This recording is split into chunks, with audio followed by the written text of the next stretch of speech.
मैं सबसे पहले मुबारकबाद दूंगा nice school, nice English school और झांसी एजुकेशन सोसाइटी, इन्होंने इतना खूबसूरत प्रोग्राम आजादी के मुजाहिदीन के ताल्लुक से रखा है। ऐसी सोच रखने वाले कम लोग होते हैं जो इस तरह का प्रोग्राम करते हैं। खासकर हमारे नाइस स्कूल के मैनेजमेंट से हमारे आज के नहीं बहुत पुराने गालिबन हम लोग का स्ट्रगल जो है वो बिल्कुल साथ साथ रहा है। पहले हम लोग नेशनल स्कूल की नेशनल कोचिंग क्लासेस इनकी चलती थी, मेरी एसएन क्लासेस चलती थी और साथ में हम लोग थे। माशाल्लाह आप भी साथ नहीं है। और हमारे वफा साहब, रफीक भाई का फोन आया था मुझे, फिर बाद में वफा साहब का, काशिफ भाई का फोन आया था इस प्रोग्राम में आना है, तो इसीलिए हम इंशाल्लाह शामिल हो गए। देखिए आजादी की लड़ाई में तमाम मजहबों मेहनत के लोगों ने इसमें हिस्सा लिया और उनकी कुर्बानियों का ये सिला मिला कि आज हम आजाद मुल्क में अपनी आजाद हवाओं के साथ गुजर बसर कर रहे हैं। लेकिन जहां तक हमारे बदर आलम साहब ने अभी जिक्र छेड़ा था आजादी के मुजाहिदीनों का, जिसमें मुगल सम्राट, मुगल शहंशाह बहादुर शाह जफर, जिनकी कुर्बानी जो है भुलाई नहीं कर सकती, ऐसे बहुत सारे मुजाहिदीन हैं हमारे बीच में जिन्हें हम नजरअंदाज नहीं कर सकते हैं। शायद आज का माहौल, राजनीतिक माहौल में कई लोगों ने ऐसे मुजाहिदीन को भूलने की जहमत किया है, कोशिश की है और इतिहास से उसे काटने की भी कोशिश चल रही है। इसमें बहादुर शाह जफर जिसे कमजोर मुगल सम्राट बताया जाता है, लेकिन गालिबन आपको पता नहीं कि मुगल शहंशाहों में बहादुर शाह जफर की अहमियत क्या थी।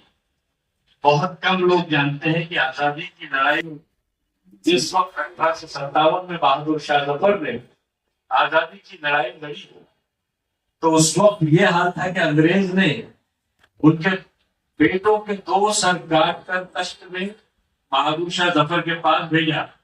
देखिए सर्फ और हिम्मत की बात बता रहा हूं कि जिसे कहा जा रहा है कि कमजोर शहंशाह थे वो, उस शहंशाह की दिलेरी और उसके जज्बे को सलाम करना पड़ेगा आपको। मैं वो किस्सा सुनाने जा रहा हूं कि बहादुर शाह जफर के सामने अंग्रेज ने तश्त में सर काट कर उनके बेटों का भेज दिया कि ये देखो ये तुम्हारे लिए गिफ्ट भेज रहे हैं। बहादुर शाह जफर ने अपने बेटे के बालों को ऐसा, कटे हुए सर को ऐसे उठाया और ऐसा फेंक दिया है, अपने बेटे का सर, दोनों बेटे का सर ऐसे फेंका है और कहा हम राय खुदा में जिसे दे देते हैं उसे वापस नहीं लेते। ये जज्बा किसी आम आदमी का हो नहीं सकता। ये मुगल शहंशाह का जज्बा बहादुर शाह जफर के बारे में आपको मालूम होना चाहिए।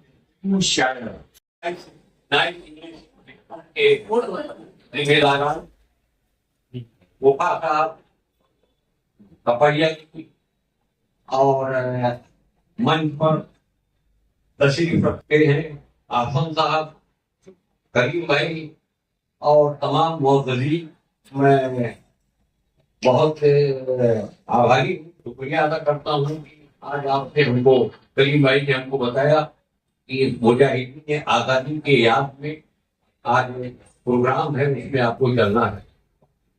मैं ऐसे ही मौके पर मैं तलाश में रहता हूँ, उसके पास ये मौका करीम भाई ने हमको दिया। आज मैं अभी बात हो रही थी, हमारे साथ बगल में बैठे हुए थे बहुत साथी, हमने कहा ये तो मैंने बच्चों की तकरीर सुनी, उन्होंने सभी स्वतंत्रता सेनानियों का जिक्र किया, उनके कारनामों का जिक्र किया, मौलाना आजाद का, क्विट इंडिया मूवमेंट का जिन्होंने नारा दिया था मुंबई के, यूसुफ मेहर अली साहब का, सैयद अहमद का, तमाम लोगों का। आज मैं अनुरोध कि आइंदा जब आप प्रोग्राम करें तो 9 अगस्त को किया है। 9 अगस्त 1942 यानी 3 दिन हुआ, गुजरे हुआ। 8 अगस्त को ऑल इंडिया कांग्रेस कमेटी का इजलास ये ग्वालियर कैंप मुंबई में हुआ और उसी दिन कांग्रेस पार्टी ने गांधी जी के नेतृत्व में मौलाना आजाद के नेतृत्व में, जवाहरलाल नेहरू के नेतृत्व में और तमाम स्वतंत्रता सेनानियों के लीडरशिप में अंग्रेजों से कहा क्विट इंडिया, अंग्रेजों भारत छोड़ो, यानी सीधे सीधे वायसराय अंग्रेज जो है यहाँ से निकल जाओ। तारीख को बंबई में तमाम स्वतंत्रता सेनानियों का जो ग्वालियर टैंक में जमा थे, जिसे आज जो है अगस्त क्रांति मैदान कहा जाता है, गिरफ्तार कर लिया गया। तय था कि 9 अगस्त को हम लोग गिरफ्तारी देंगे, लेकिन अंग्रेजों ने एक महीने पहले गिरफ्तार कर लिया 8 अगस्त, और फिर 9 अगस्त को मेरे वालिद साहब सहित हजारों हजार स्वतंत्रता सेनानियों के उनके गांव से उनके घरों से गिरफ्तारी की है। तो ये 15 अगस्त जो है आप इसके इसी में इसके पूर्व संध्या पर 2 दिन पहले तो आप सुना रहे हैं। 14 अगस्त ये तो अंग्रेजों ने तय कर दिया था कि 14 अगस्त को हम पाकिस्तान को एक मुल्क डिक्लेयर करेंगे, उनको आजाद करेंगे, और 15 अगस्त को हिंदुस्तान को आजाद करेंगे। ये आजादी का जश्न आप जरूर मनाइए, मुबारकबाद दीजिए, लेकिन ये 15 अगस्त आपको जो मौका मिला है, ये 9 अगस्त 1942 आप अंग्रेजों के खिलाफ अगर लड़ते ना लोग, तो आपको 15 अगस्त का एक दिन कोई घंटा कराएंगे आपको वो आपको नसीब न होगा। इसी तरह से 9 अगस्त 1925 हम जो है लोग भूल जाते हैं। 9 अगस्त 1925 के 100 साल पूरे होने वाले हैं। लखनऊ के करीब काकोरी, और काकोरी केस या काकोरी कांड बहुत प्रसिद्ध केस है, जो अशफाकुल्लाह खान के साथी राम प्रसाद बिस्मिल, चंद्रशेखर आजाद और तमाम दूसरे स्वतंत्रता सेनानी, तो पहले तो उन्होंने कहा कि अंग्रेजों से लड़ाई लड़ने के लिए पैसा चाहिए। पहले तो उन्होंने कुछ डकैतियां पहले से डाली, तो डकैती हम करेंगे, तो पैसों से काम नहीं चला, तो ये कहा गया कि अब सरकारी खजाने को लूटा जाए। ये तैयार हुआ शाहजहां से, तो गाड़ी आती है, उस शाहजहां की गाड़ी से सब लोग हमारे मुजाहिदीन आजादी अशफाकुल्लाह खान, राम प्रसाद बिस्मिल, चंद्रशेखर तमाम लोग सवार हुई वहां, और उन्होंने कहा ये काकोरी में इस ट्रेन को रोका जाएगा। लखनऊ से 15 किलोमीटर काकोरी आवाज है, बड़ी आवाज से गई। वो जो है वो दिन वहां जो आए और जो वहां चले ट्रेन रोकी गई। कुछ लोग साथी जो है सेकंड क्लास के डिब्बे में थे, कुछ थर्ड क्लास के डिब्बे में थे। गार्ड के डिब्बे में जो तिजोरी थी उसको उतारना था, वो वजनी तिजोरी थी और उसको कागज का सिक्का नहीं चलता था। तो अशफाकुल्लाह खान भी बहादुर, राम प्रसाद बिस्मिल भी बहादुर, मजबूत किस्म के आदमी थे। सब लोगों ने मिलकर के खजाने को उन्होंने उतार लिया हुई काकोरी में। उसके बाद तोड़ने लगे और लोगों ने फायर किया। कोई अगर गरीब आएगा तो शूट कर दिया जाएगा, अपने अपने सीट पर आप लोग बैठे रहे, कोई नहीं है। एक आदमी जो है, इसकी बीवी जो है सफर कर रही थी दूसरे डिब्बे में थी, अहमद अली या मोहम्मद अली नाम है, अहमद अली जहां तक मुझे याद है। वो करीब आए, जैसे हमारे स्वतंत्रता सेनानी ने समझा कि हमारे तरफ दुश्मन है आ रहे, तो उन्होंने गोली मार दी, तुरंत देर हो गई।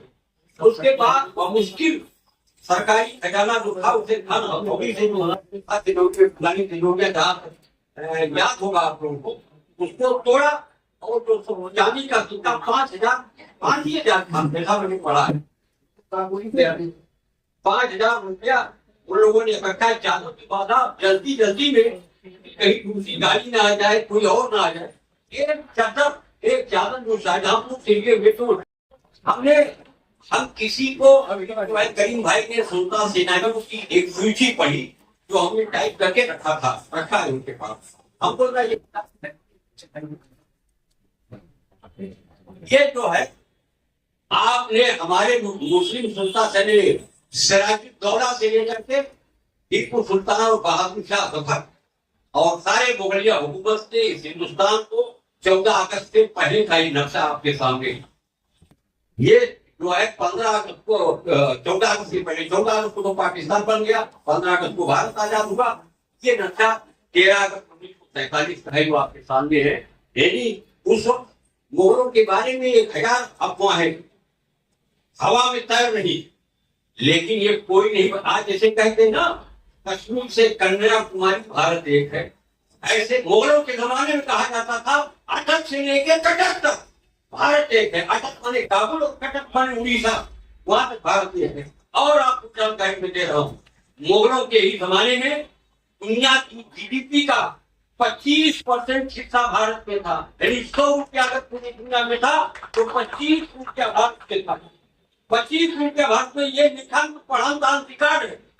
और जब अंग्रेज छोड़ करके भारत के 1947 को 15 अगस्त को, तो हमारी GDP सिर्फ 3% बची।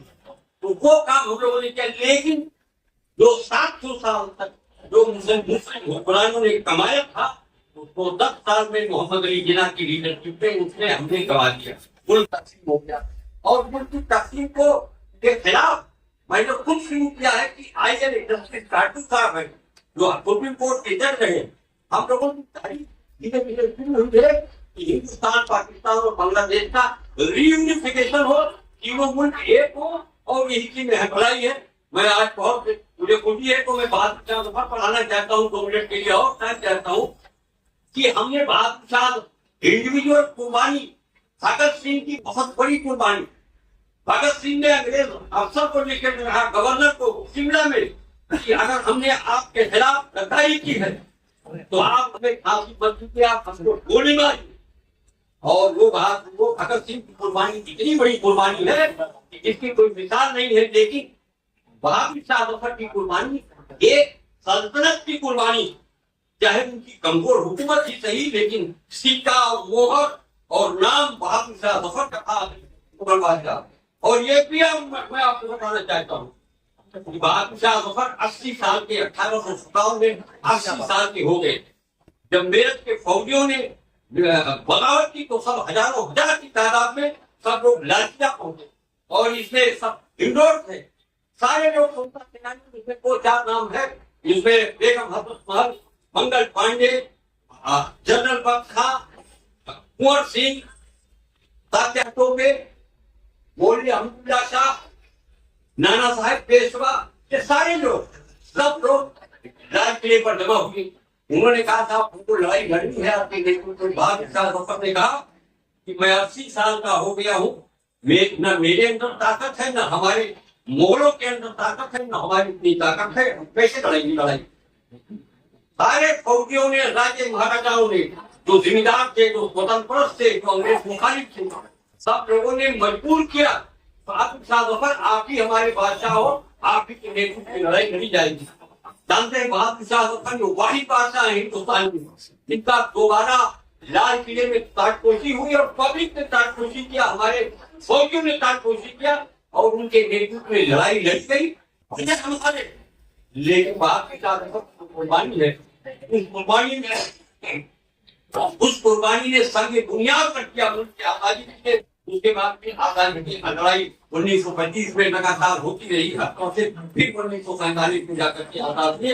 बहादुर शाह जफर पर हम लोगों ने लखनऊ में 3 प्रोग्राम किए हैं, हिंदुस्तान में दिल्ली छोड़ करके। बहादुर शाह जफर को इतने बड़े पैमाने पर कभी याद नहीं किया गया जैसा याद किया गया। और हमने कहा सिर्फ प्रोग्राम करने से काम नहीं चलेगा, बहादुर शाह जफर के ब्रीफ हिस्ट्री के लिए हमने प्रोफेसर राम पुनियानी साहब से संपर्क किया, तो हिंदुस्तान के विद्वान है, माने जाने लेखक है, इतिहासकार है, इसे मिलवा करके हम हजार की तादाद में हिंदी, उर्दू, इंग्लिश 3 जबानों में बहादुर शाह जफर पर किताब शायद किया। मैं आज इस कार्यक्रम से बहुत खुश हूँ। किसी एमएलए, किसी कारपोरेटर का स्वागत नहीं हो रहा है, बल्कि स्वतंत्रता सेनानियों के बलिदान को, उनकी कुर्बानियों को याद किया जा रहा है। से साहब का, कपड़िया साहब का, और सोशल वेलफेयर सोसाइटी के तरफ से उनका, और जो है नाइस स्कूल का, उनके मुंतजमीन का मैं आभारी हूँ, धन्यवाद देता हूँ, मुबारकबाद देता हूँ कि उन्होंने इतना अच्छा प्रोग्राम किया। जय हिंद।